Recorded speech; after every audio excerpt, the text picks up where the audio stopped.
Oh, I love it. Is Jim coming?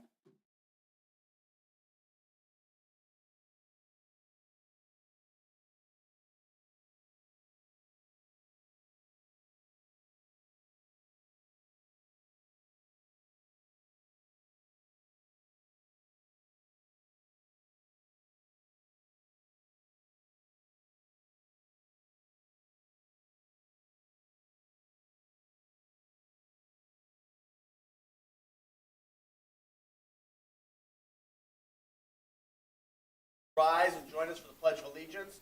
I pledge allegiance to the flag of the United States of America and to the republic for which it stands, one nation, under God, indivisible, with liberty and justice for all. Thank you very much. This is a special meeting. We'll try to keep this pretty brief tonight because the Healthcare Task Force will be meeting in this space promptly at 7. So as I've articulated in the past, if you're interested in working to help bring healthcare amenities back to the Saline community, you should attend. It will take place at 7 p.m. in council chambers. Members present this evening are myself, Mayor Marl, council members Kamara Sulak, Del Orco is entering the room as we speak. Also present are council members Dillon, Kraus, and Mayor Pro Tem Gearbaugh. Council member Seo will be absent this evening. From city staff, we have City Manager O'Toole, Clerk Royal, Assistant City Manager Getzman is not here, Wastewater Treatment Superintendent Briggs is, along with DPW Director Searles and several of our employees from the wastewater treatment plant. We welcome you gentlemen here this evening. At this time, the chair would entertain a motion to approve the agenda as submitted unless there are additional amendments. So moved. As submitted, Mr. Gearbaugh. Thank you. Is there a second? Second. Seconded by Kamara Sulak. All those in favor of approving the agenda as submitted signify by saying aye. Aye. Opposed, say nay. Ayes have it. The motion carries unanimously. Is there a motion now to excuse the absence of our colleague, Jack Seo? Moved by Gearbaugh to excuse the absence. Is there a second? So seconded. Seconded by Kamara Sulak again. All those in favor of excusing the absence signify by saying aye. Aye. Opposed, say nay. Ayes have it. The motion carries unanimously. We come now to citizen comments on agenda items. Under the Open Meetings Act, any citizen may come forward at this time, may comment or question on an item that appears on this agenda. Comments will be limited to 3 minutes per person. Anyone who would like to speak is requested but not required to state his or her name and address for the record. Are there any citizen comments on agenda items?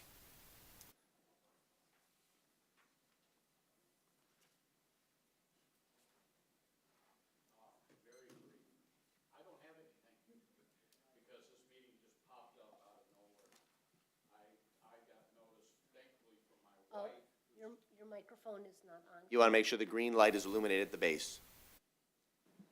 Oh, there we go. Okay, my bad. Again, I'm not prepared to make any big statements here tonight, other than the fact that, again, very little time for the citizens or the working class at this time of night to even be able to get home, to be able to come in and be present to listen to, what's being presented tonight. A 4 or 5 hour notice or whatever it was, I don't know. I would not have known. Like I said, I'm not on Facebook. My wife's on Facebook. She texted me from work today saying, oh, there's a meeting tonight. Unbeknownst to us, obviously, unbeknownst to a lot of people that have been showing their faces, whenever there's an agenda item that is related to the wastewater treatment plant. I think the city could have been more diligent. I realize they probably met the required time to announce this meeting, but it just stinks. It just seems again like council is trying to slide stuff by and not really give the citizens time to prepare anything. So I'll leave it at that. Are there any additional comments on agenda items?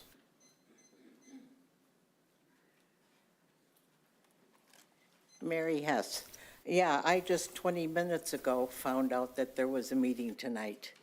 And I'm sure it's legal as far as the timing, but it should have more information to the public since they have become very interested in the disposal plant. And haven't got time to get anything else together.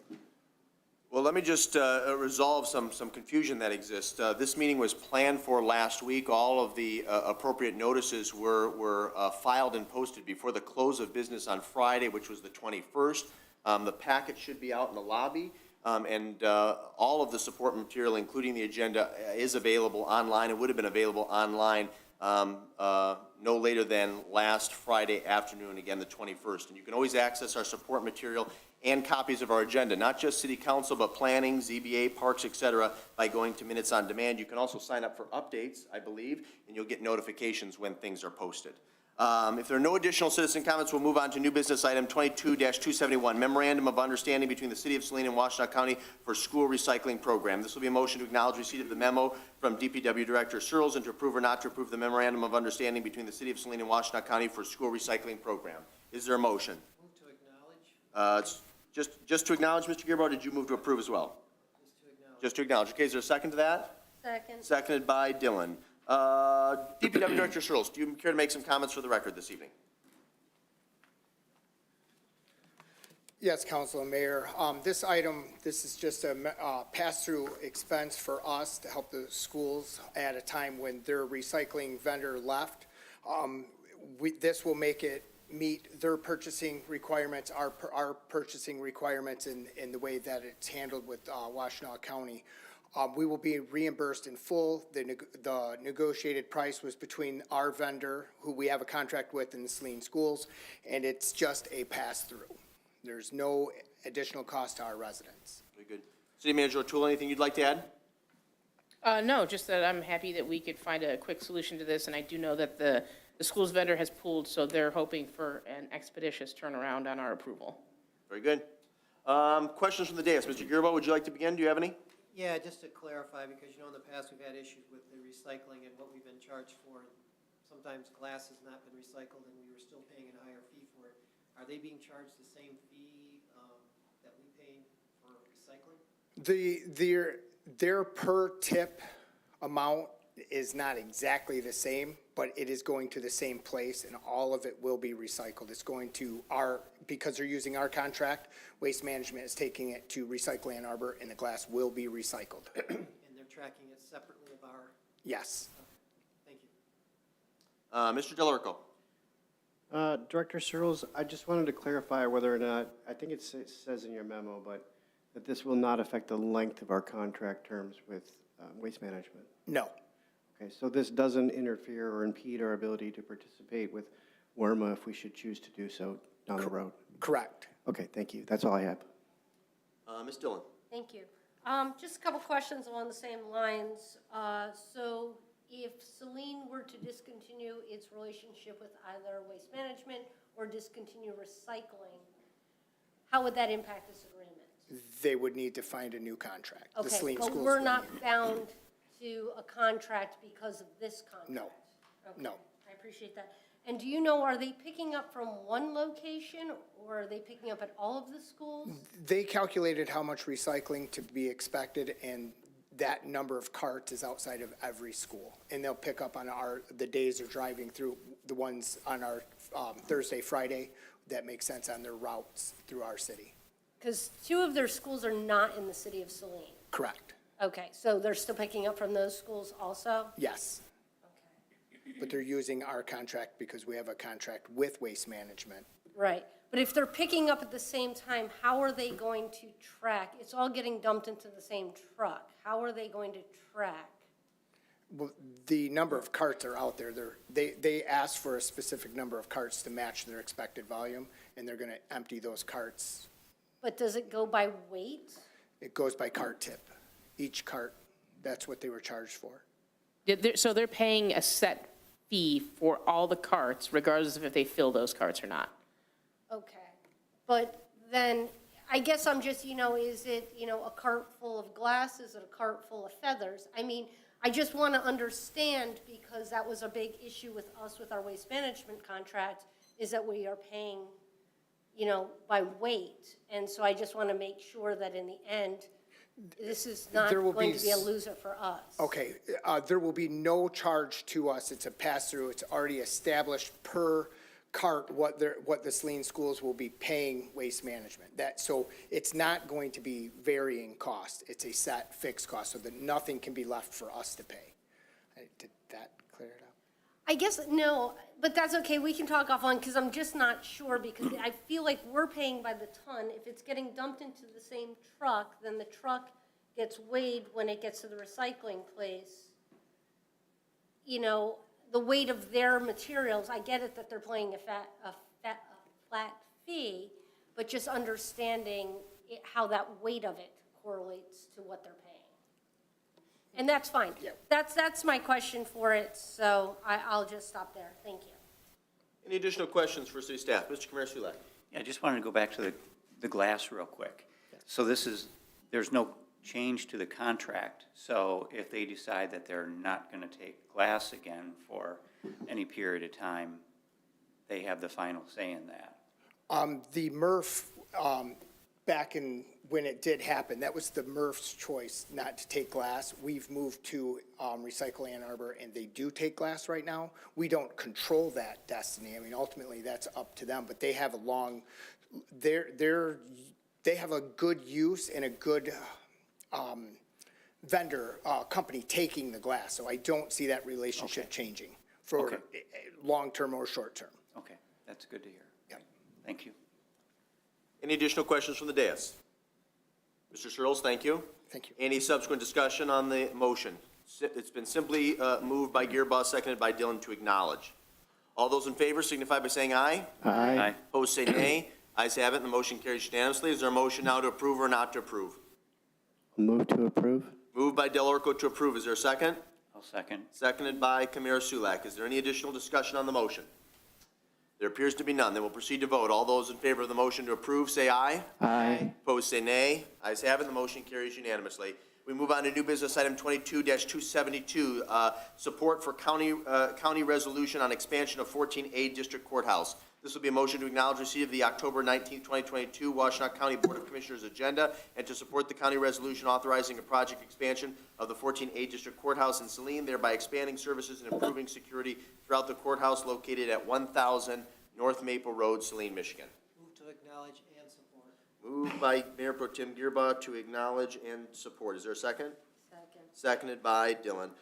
Just very brief, and I had communicated this to council via email last week. Mayor Pro Tem Gearba and I did attend the Washtenaw County Board of Commissioners meeting on October the 19th. I did read a prepared statement regarding agenda item 1, subsection A, resolution supporting expansion of the Saline District Courthouse for a total project cost of $4.7 million, with $400,000 of that being solar components.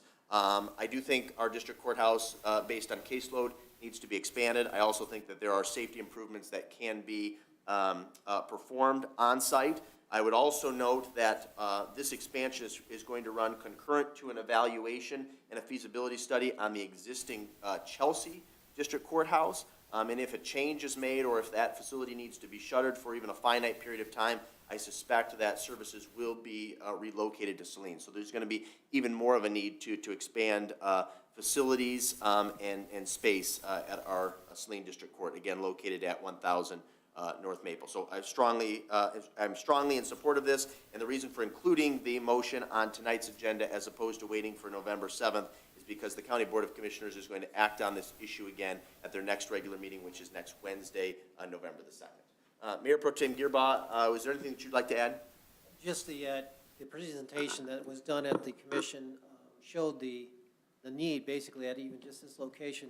It handles primarily most of the domestic abuse cases and the issue of just safety and concerns, being able to make sure that, interviewees and so forth can be separated from their potential, victims from their abusers and so forth. The other thing is that you could see clearly that because of their needs for space, they have yet to completely convert to any kind of electronic records, and so it's like 6 to 7 years away. They've run out of space, and they're now trying to keep their records and things at Ypsilanti. We do need to promote the Chelsea being able to have their own court, because I think that is true. We suffered that same indication or issue many years ago when we didn't have a court in town for 10 years, and we had a number of costs related to overtime and everything else for our police officers. But I think this is a good advantage to us, and will provide additional people coming into town to utilize our restaurants and what other services to help our businesses. So this is a good thing to do for not only us, but for the whole county as part of the whole operations. Yes, thank you. We were chatting just before the meeting that I think the Saline community went about 10 years without district services from the late 1990s to 2010 when this facility opened. And that is a great inconvenience to our residents and directly impacted their quality of life. So I understand the importance of having these services and providing these services in a robust manner within the corporate limits of Saline. And I appreciate Mr. Gearbaugh's remarks because I explicitly stated when I spoke at the most recent Washtenaw County Board of Commissioners meeting that it was not my suggestion that they pursue an expansion of Saline at the expense of Chelsea, but rather that both be done simultaneously, that there be a feasibility study done on the existing Chelsea courthouse, and that services be either maintained or enhanced, specifically in the northwest quadrant of Washtenaw County. With that, I'm happy to entertain any questions you may have. Is there any discussion then on the motion? It's been properly moved by Gearbaugh, seconded by Dillon, to acknowledge and to support. All those in favor say aye. Aye. Opposed say nay. Ayes have it. The motion carries unanimously. We move on to our final business item of the evening, which is agenda item 22-273, Design Engineering Services for Wastewater Treatment Plant Phase 1. This will be a motion to acknowledge receipt of the memo from Superintendent Briggs and to approve or not to approve the contract, for wastewater treatment Phase 1 Design Engineering Services with Tetra Tech in a not-to-exceed amount of $950. Move to acknowledge receipt. Moved by Gearbaugh simply to acknowledge receipt. Is there a second? Second. Seconded by Dillon. Mr. Briggs, would you like to begin? If you'd like to yield the floor to any of your colleagues at the wastewater treatment plant, we would welcome that. And then we'll get some remarks from Mr. Rubel as well and conclude with the city manager if she's so inclined to share some thoughts. Well, as you all know, this is the next step in the ongoing process of rehabbing the wastewater plant. We need to begin design pretty quickly so that we can meet the timeline of the state revolving fund requirements. And so we have employed Tetra Tech to handle this design and try and get this moving. Very good. Any of the other gentlemen from wastewater treatment plant want to add something for the record? I don't mean to put you on the spot, but if you'd like to speak, you're welcome to do so. If you need me to, I can. Come on up.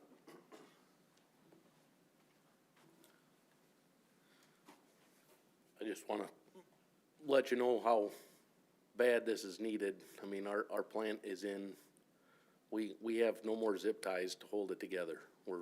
We don't have much more time, and we're going to be in a bad way. So we would hope you would entertain this from an operator standpoint so we can actually start moving forward with something.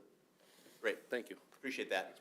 Mr. Rubel, do you want to comment? And if you could, for the public's benefit, especially those who may be watching at home, kind of underscore the reason why we called a special meeting as opposed to delaying this and considering on November the 7th. Yeah, that part of my notes already, so I've got that covered. Mayor, Council, thank you for your time tonight. Greatly flattered, appreciated to be selected by your committee to lead the design work for the project. We've been talking about it for 3 years now. And again, thanks for holding a special meeting. We have about 30 weeks from today to complete the design. So although maybe 2 weeks to your next meeting sounds like a small increment, it actually is a pretty significant percentage of the schedule. So those 2 weeks are going to be a huge advantage to the project. Will give us more time to not only complete it, but in particular, more time for staff to contribute to the project and customize it to their needs. So I appreciate that. I think staff do as well. We're looking forward to a successful project. I've got my staff all lined up to start literally tomorrow morning. So we're going to jump right on it. It'll be a collaborative process with your staff. We've already actually started that with the formation of this proposal meetings to formulate the project. We have another one on Thursday to get going. And one part of the scope, and that'll be my last comment, I'll wait for questions, is continuing to look for funding. We have a sub-consultant who specializes in that at the federal level, and they will be on the team, and they will be starting and literally looking every week for opportunities. So we will continue that mission for you. So I'll turn it over to questions. Let me first entertain the city manager. City Manager O'Toole, is there anything you'd like to add? And it might be, since you are very articulate and also to the point, there might be some value for the public who might be watching or reading about this after the fact to talk a little bit about the amount of time that has been invested to get us to this particular point and why that is so critical considering the amount of work and how complex and multidimensional said work is. Absolutely. I believe we first submitted a request for the study proposal around May of 2019. So here we are now 3.5-ish years later.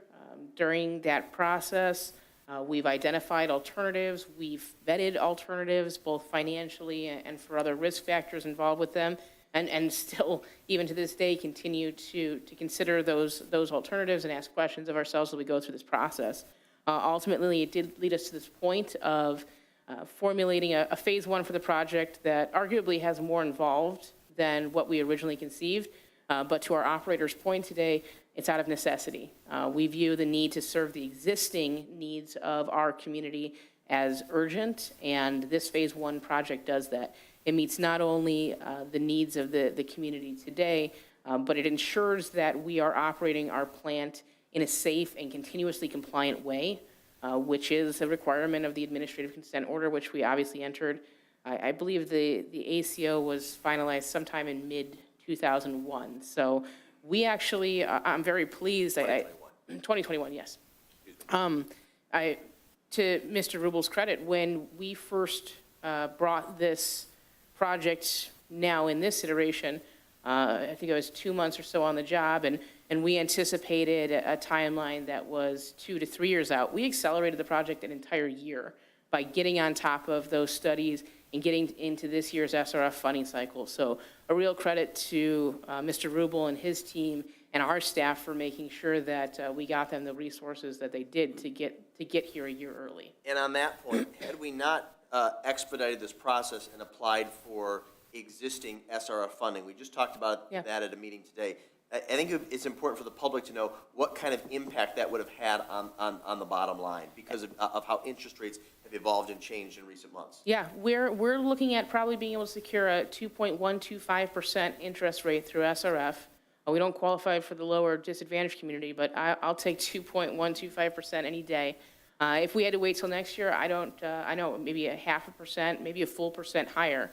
And as we discussed today on a $62 million project, 0.5 percentage point could be another $6 million. Full percentage point could be 11 to 12 million. So it's a significant savings in and of itself. And with getting in this funding cycle, we lucked out where we're getting a 10% principal forgiveness when normally we would not qualify for any of that support. So there alone, moving the timeline up has ostensibly saved us, somewhere in the range of 6 to 18 million. Excellent. Very good. Mr. Gearbuck, can I start with you as the mover of the motion to acknowledge receipt? If you have any questions, then I'll jump to Mr. Delorco and work my way to the end of the dais, concluding with Councilmember Kraus.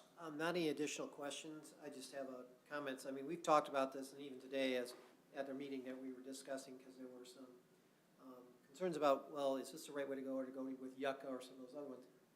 When we look at it from the perspective of going regional, the amount of money that we would need up front would significantly impact our taxpayers from the perspective of if they thought the recent increase was high, we would likely have to double our fees in order to do that. The other component of it is that's a 3 to 5 year plan, and then this one we anticipate to be ready in 12 to 18 months with construction starting as soon as next spring. And this is just the first component of this, but this is really addressing the issue as we wanted to and get it going. Members of our task force, they're private citizens that are participating in it, brought up concerns. We met today and discussed those issues and felt that this is the way to go based on not only the funding concerns, but the needs, as our staff have mentioned, this plant needs to be done and needs to be done quickly. And we believe this is the most cost-effective and needs to be done. And one of the other issues that we were talking about is if we tried to even switch courses and go with Yucca, the state of Michigan looks at projects from a cost effectiveness. They may not believe that a regional approach might be cost effective for us, and they would just basically turn it down. So we would have to spend a lot of time going into that. This will meet our needs for the next 20 to 30 years, and as it is set up, it is a phasing process. It does not mean we're building additional growth for new people or things coming in. We're fixing our plant now. And those are the things that, when we talked about this, when we look at this price and using Tetra Tech, this has gone through a number of processes. We've gotten to here. It's taken 3 years, but I'm thinking at this point in time, we're in a good position to finally get this moving. Very good. Thank you, sir. Mr. Del Orco, any comments or questions? Yeah, real quick, Mr. Rubel. I just wanted to state from the outset that I appreciate and very much in support of your decision to include a subcontract for the Ferguson Group and ASTI for securing additional funding sources potentially from the federal government. This is a critical component to helping to offset the cost of this project. Yes. I just wanted to try to gauge from you, has this ever been successful in the past of having worked with these groups before? My experience with them is new, but their resume is exemplary Okay. in obtaining federal funding for municipal government. That is all they do. Oh, great. It is literally tens, if not hundreds of millions of dollars a year. So this that is a full-on DC lobby firm. That's exactly. Okay, great. That's what is needed here for sure. Yep. Professional grant writing experience and contacts. Yes. Okay. And then secondly, I just was curious about the site survey. Is there any likelihood that if something is uncovered during the environmental process or environmental investigation, could that jeopardize our ability to qualify for the SRF or the interest rate that we're getting? I mean, I understand it's just for placement and footprint layout of the plant, but I just wanted to make sure.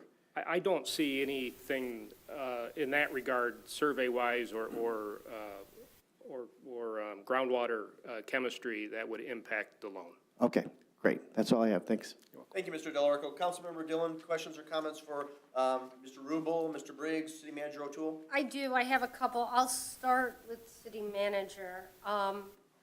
First, I have to say, I'd be remiss if I didn't, it's very disheartening and a little upsetting that there's meetings happening with very important information, that information has not been shared with council, even notes. We were not parties to that meeting, which is fine, but those notes, I mean, I feel as though there's not always a full flow of information to us. So that makes me a bit unsettled. I wanted to also say that the other piece, and this is no reflection on Mr. Rubel, Tetra Tech, but with our current scoring system, Tetra Tech is always going to win because they will always have the advantage of the experience in our community. And so they will always score higher than others. So at some point, we either have to break away from that style of scoring or figure out how to weigh other factors, because they're always going to have that advantage over anyone else because they have such long-standing relationship in our community. I will say for this particular process, the qualifications-based selection procedures that we needed to follow had specific guidelines from the state. So there was, to some degree, a formula that I needed to follow when we created that proposal and that request. But to your point, in the future, if it's not something that we're getting state funding from, there's much more discretion on our part what professional service providers we want to work with. Because I know this has happened year over year, and it always kind of, we go back to the same thing of, oh, well, they've got the experience, they know our system, so we'll stick with them. And so it's almost like, why are we RFPing if we know that that's really if that's gonna be the teetering point? Well, I don't feel that anyone from our staff went in with a pre-existing idea of what the outcome would be. We frankly thought we would attract more bidders. The fact that we only got 2 was a bit discouraging, but I think we got 2 very good proposals. And I can say from sitting in that room, Tetra Tech came prepared to discuss solutions. The presentation that they prepared for us was really above and beyond what the other applicant did in this case. Okay. And so just for clarification, the consensus from staff and the advisory board is to move in this direction. That is the decision of that board and your office. Yes, it is. I don't know that the risks or the wastewater ad hoc committee officially voted again. Their original position was rehab in place. I know they had some additional questions that we discussed. I'm happy to provide notes from that meeting today, but I got the consensus that their position remains the same.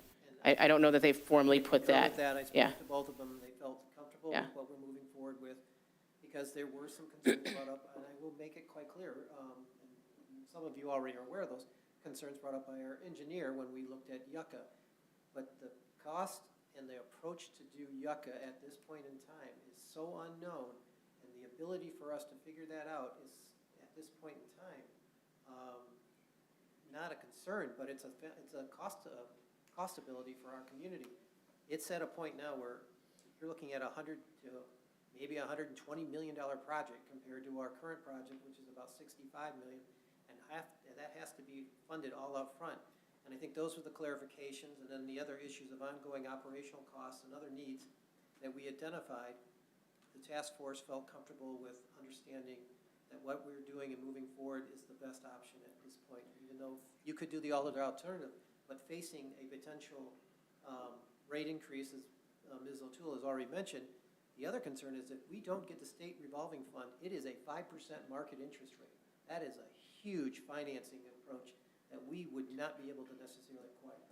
Yeah, to Mr. Gearwa's point, from my perspective, it still remains my recommendation that council move forward with the rehabilitation project. I think there's far too many contingencies, financial unknowns to the alternative at this point.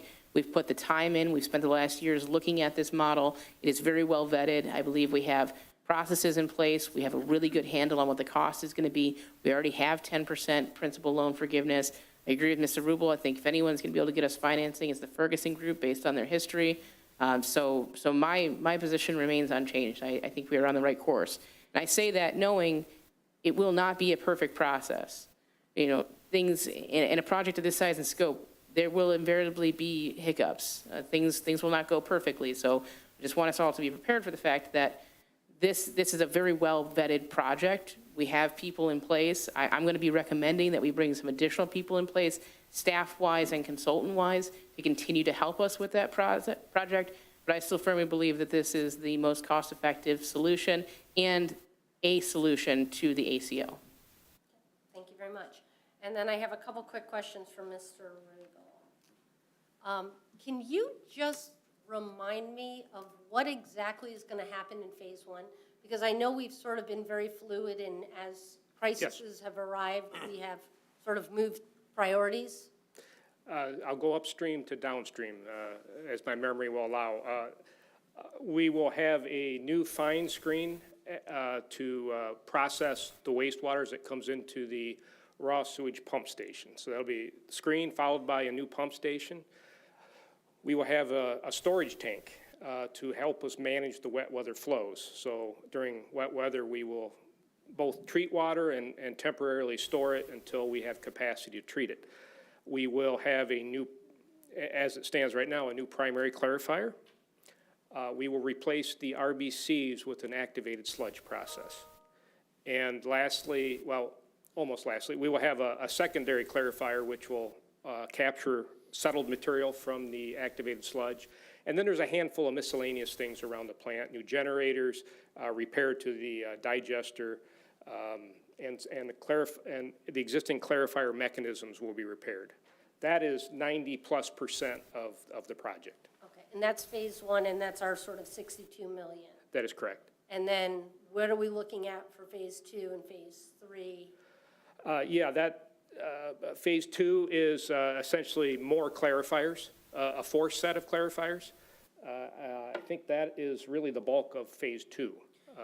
And if I may, phase two is largely growth-driven. Yeah.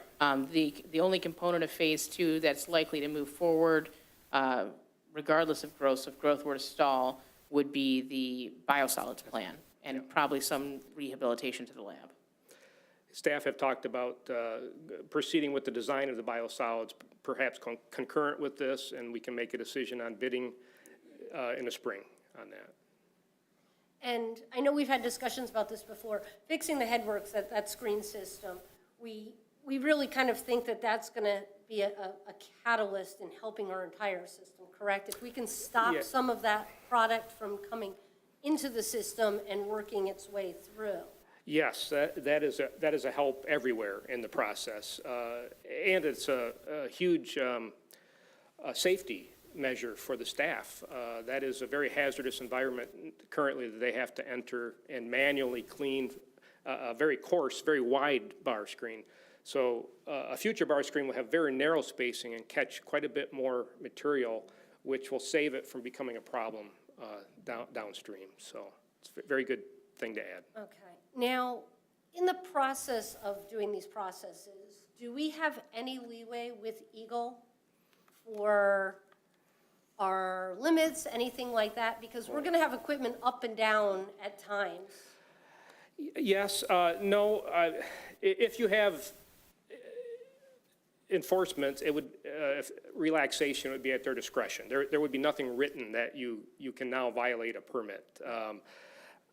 But again, the design and the construction will be sequenced in a way that it will greatly minimize impact on operation. For instance, the new pump station and screen will be built, as it's proposed right now, adjacent to the current pump station. We can complete that 100%, and literally, once it's complete, just repipe the sewage over to the new pump station, and we're in operation within an hour.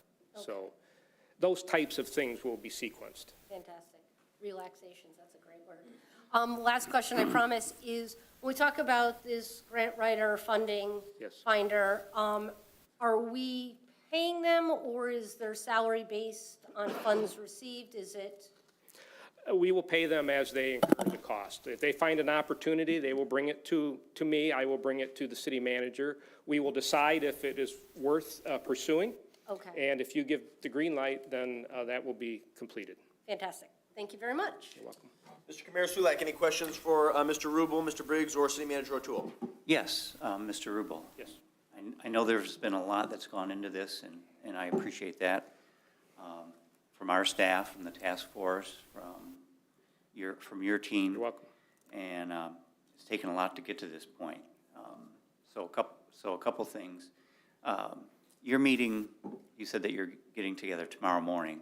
Yes. I'm not going to ask what time, but for perspective, how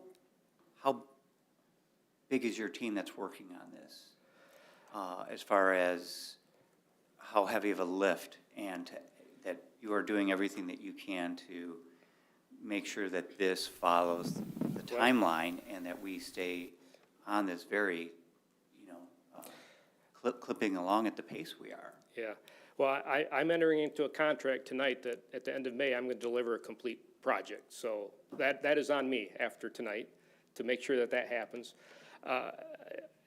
Obviously, everybody has other projects. This will not be 100% for any one individual, but this might be 70 or 80% of the week for many people in my office.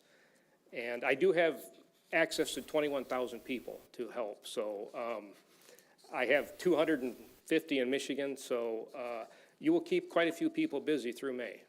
Okay, thank you for that perspective. And I will get it done. You have my promise of that. All right, it's on the record. Absolutely. It's in writing. Yes.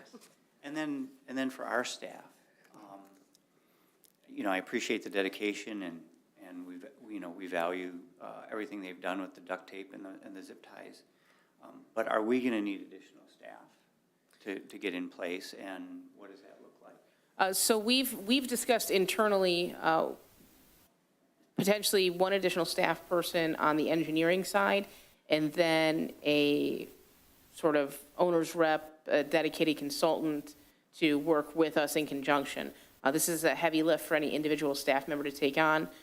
Internally, the team will probably be comprised of myself, Superintendent Briggs, and Engineer Humphris. So if we can get some relief for Engineer Humphris while she's focusing her energies on this project, as well as get some outside consulting support to help us with that process decision-making, that would be our recommendation.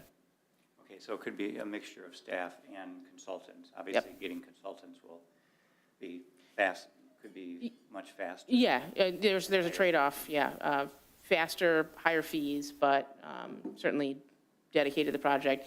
I think it'll probably take both forms, another staff person, maybe on a contract basis for the next 3 to 4 years while this project is finalized, but.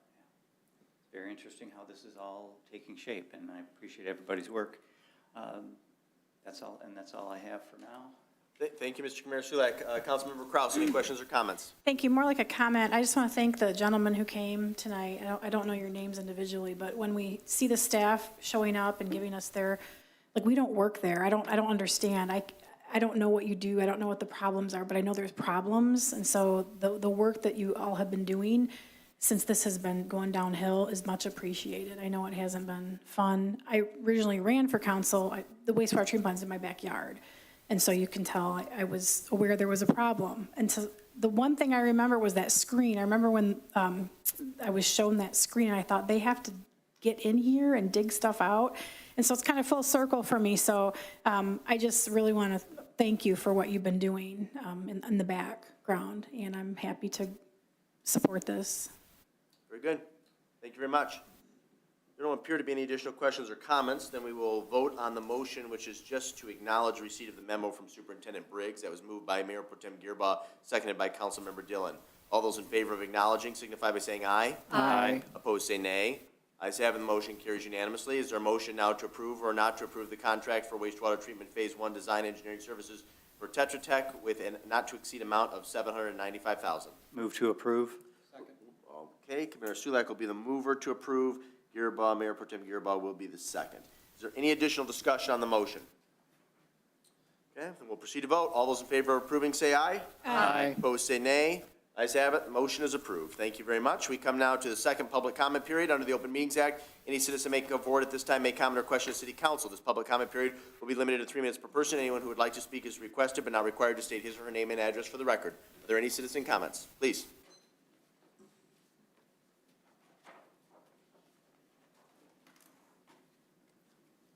Good evening, City Council members.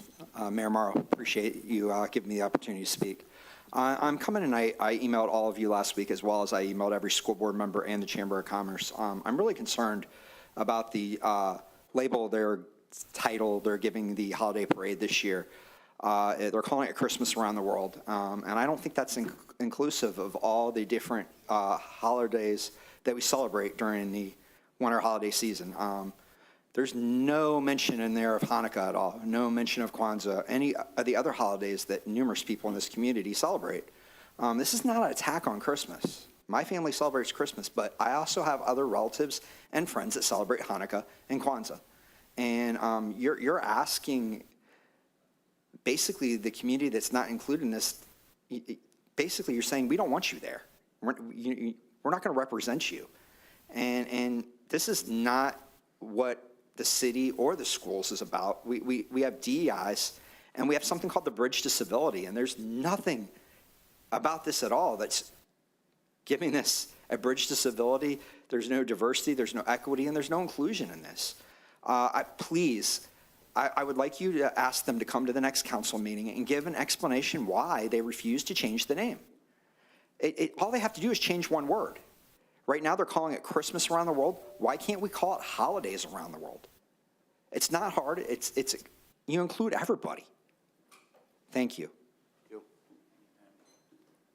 Any additional citizen comments? Please, you have 3 minutes.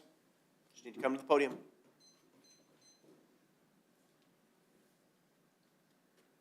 My name is Sarah Gallagher, and I live downtown.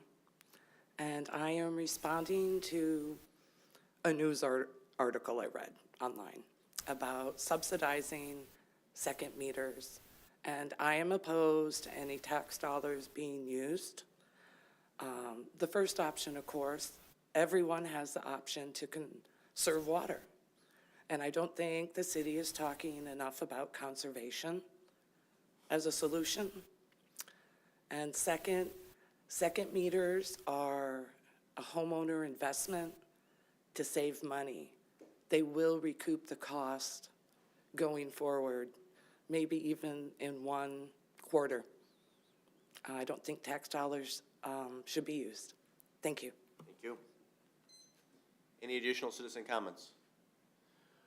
Well, thank you for those. Per Mr. Goodman's thoughts, we can certainly extend an invitation to chamber leadership to have them present on the subject of the holiday or Christmas parade at our next regular meeting on November 7th. And Ms. Gallagher, we appreciate your statements. Water sewer rates, a second meter, water conservation were not enumerated action items or discussion items on tonight's agenda, but I think most of those issues will be revisited by council at our next regular meeting on November 7th. You're welcome to attend that meeting. It begins at 7 o'clock. If not, we live stream it on Facebook and then record it, and it's subsequently put up on YouTube. Is that correct, Mr. Goodman? Okay, very good. If there's nothing further to be brought before City Council this evening, the chair would be delighted to entertain a motion to adjourn at 6:44. So moved. Moved by Kraus, seconded by Gearbaugh to adjourn. All those in favor say aye. Aye. Opposed say nay. Ayes have it. Meeting is adjourned.